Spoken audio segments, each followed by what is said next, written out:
Alright, welcome to Unravelog for July 20th, 2024. Here we got some movies, politics, cooking, videos, and music. This is like a For You page, except it's a From Me page. This is what I watched and stuff in the last week or so. So first of all, we've got Little Lord Fauntleroy, which is a 1936 movie there. And the reason I watched this is because it's mentioned in the movie The Apartment, when Jack Lemmon's character says something virtuous and his manager is like, Little Lord Fauntleroy. And I was like, what does that mean? Anyway, watching this movie, I understand now this 9-year-old boy, this Little Lord, he is quite pure and innocent and very neat. Very neat, yes. Yeah. So we also have more movies from Jean-Luc Godard. I've been getting into French avant-garde stuff, as I mentioned in the last post, which was a catch-up for the first half of the year and sort of the first Unravelog in general. The movie now, two movies that I watched this week were Passion and Tout va bien. Tout va bien is a bit... like all of Godard's films are kind of performative, is what I'm understanding. But Tout va bien it takes on sort of the class struggle between factory worker, union, and sort of factory owner or the management class, the elite class. And then Passion, as really hard to describe it. I have no real idea about what was going on with it. It had some really interesting scenes with horses trotting around in a set with sort of undersized buildings and things, and then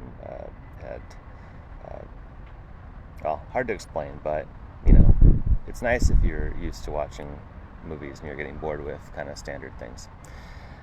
Moving on to politics, of course, Donald Trump assassination attempt. We were on.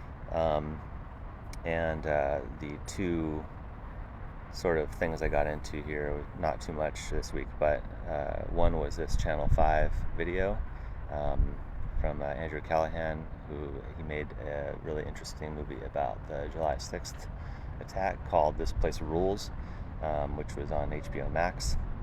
But watched a bunch of this guy's videos, and really what he ends up doing is he just interviews kind of people on the street, or people going to conferences and in the area, so you get kind of a grassroots level of what some people are thinking, and he manages to make it kind of funny, sometimes making a little bit of fun of people, but at the same time highlighting some real issues. And then we have Michael Tracy, who is this journalist who I find that he cuts through well the sort of theater that is politics in the US. On the cooking side, I tried out making some hash browns this week, and that was really inspired by this POV Cucinero who does these POV videos where he's cooking in something like a Denny's.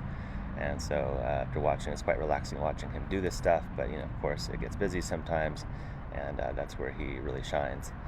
Anyway, he makes some hash browns like all the time, and I've never made hash browns like that, so I figured I'd buy some and getting there. Maybe next time will be sort of right on what I want.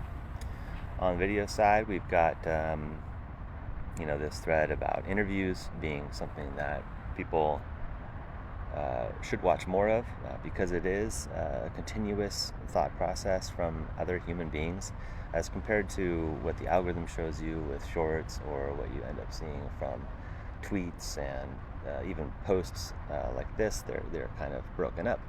And so when you watch an interview, especially if it's uncut and maybe it's not a documentary, but it's just really a dialogue, I think that there's extra value, sort of a human aspect that we don't really get to. So anyway, Robert Frost gave this great interview, and I watched it before, decided it was worth watching again.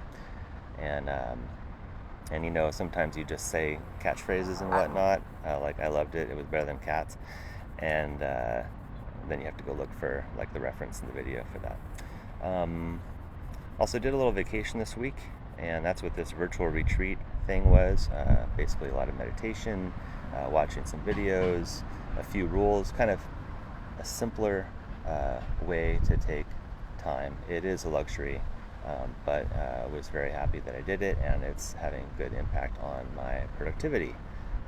Making videos like this, putting this post out, that sort of thing. And then I don't know, I actually did just look at one of the videos that YouTube was like, hey, check this out. I think I've watched some rock crushing videos before, definitely some shredding videos before, and here's one which is this monster rock crusher. These dump trucks come in with these big boulders, and what's interesting though is the particular design of this rock crusher is it gets stuck. The boulders get stuck, and then they have to get cleared, and the tool that they clear it with is just quite clumsy, and so pretty funny to watch that. Finally, on the music side, last post I showed kind of a couple of YouTube channels that I follow and watch many videos from to learn a bit more about music production. This week I got a chance to actually make some music, so that's what this is, and that's it for this time. So I'm going to keep this simple, and we'll see you next week.